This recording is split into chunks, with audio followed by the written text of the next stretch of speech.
Crawford is all wrong for him, especially in a rematch. Pro boxing fans here in London, and I bumped into none other than Malik Scott. Probably the biggest fight in America or in the world, in world boxing, happened 2 weekends ago. Yes. Crawford versus Spence. We know what happened on the night. Yeah. Two things I want to ask you. First of all, Crawford, is he now number one for you as pound for pound? Yeah, you got to give him that. You have to give him that. He may not be people's favorite. He may be people's favorite. But one thing you have to give to him is the credit that we was given to both of them before the fight. After war is over, that same credit has to go. Before the fight, we were saying whoever wins this is the best pound for pound. He did his job, and he did it in grand fashion. He's the best pound for pound fighter in the world. How long he will hold that, and time will tell. Because there's so many other guys. I mean, because I'm very big on Boots Ennis. I'm very, very big on Gerard Boots Ennis, very big.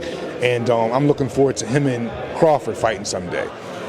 Obviously, after a loss like that, there's been criticism towards the trainer. It happens in quite a lot of big fights. Yeah. Derrick James has got a fair bit of criticism from former fighters. I think I saw an interview from Antonio Tarver and a few other people criticising him.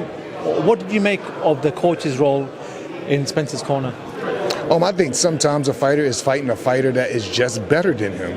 Like, that happens. Like, you can work extremely hard, you can have all the talent in the world, but if you go up against a fighter that's just better than you, and on the night, he does what he's supposed to do, and he stick to a game plan better than you, I don't know. I just don't blame none of that on Derrick. You know what I mean? I don't look at that like that. And even going into a fight, if a fighter looks bad on the night, I don't automatically look at the trainer. Sometimes the fighter himself have to take to the information. He have to apply what they've been working on in training camp. That type of style, Crawford is very stubborn. He wouldn't allow a system to take place. Do you blame Derrick? No, Derrick is an extremely good trainer. He was a hell of a fighter. When I was a kid, Derrick James was 10-0 fighting fighters that was 27-0 or 25-0 for world title fights, and then went on to become a great trainer of the year. So I don't think we could just snatch credit away from nobody. I seen the thing what Tarver did, and you know, Tarver speaking his mind, you got to commend that. But it's almost like, I don't know. No comment. I don't want to say it. But you can never expect me to do that type of shit like that.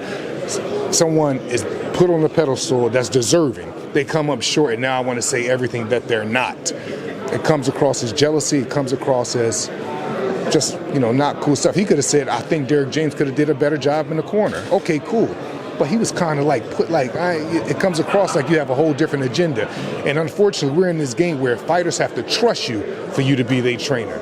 You could be a great trainer all you want, but if fighters don't take to you and they don't trust you to have their back, or they don't trust your word, they'd rather deal with someone that may not be as good as you, but they're trustworthy.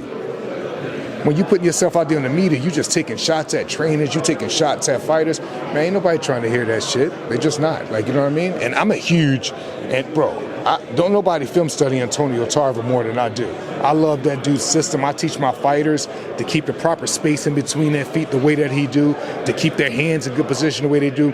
But that move right there, that's just not something. He went extremely hard on Derrick for that, in my opinion. Extremely hard. Final one, Stephen A. Smith has said that, listen, I think Spence needs to consider retirement. In your eyes, do you feel that that's the case after what he's been through in regards to injuries, accidents, and other fights?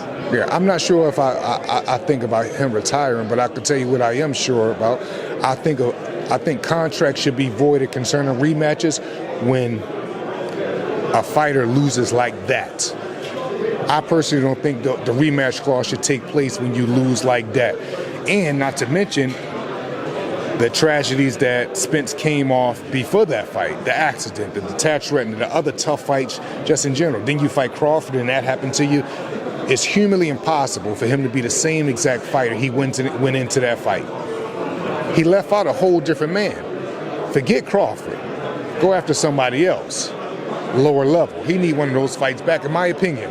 And when I say that, I'm looking from the standpoint, I'm thinking about these. I'm seeing Spence with his family, his kids love him.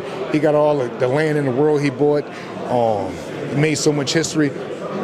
I think Crawford is all wrong for him, especially in a rematch. That's just my opinion.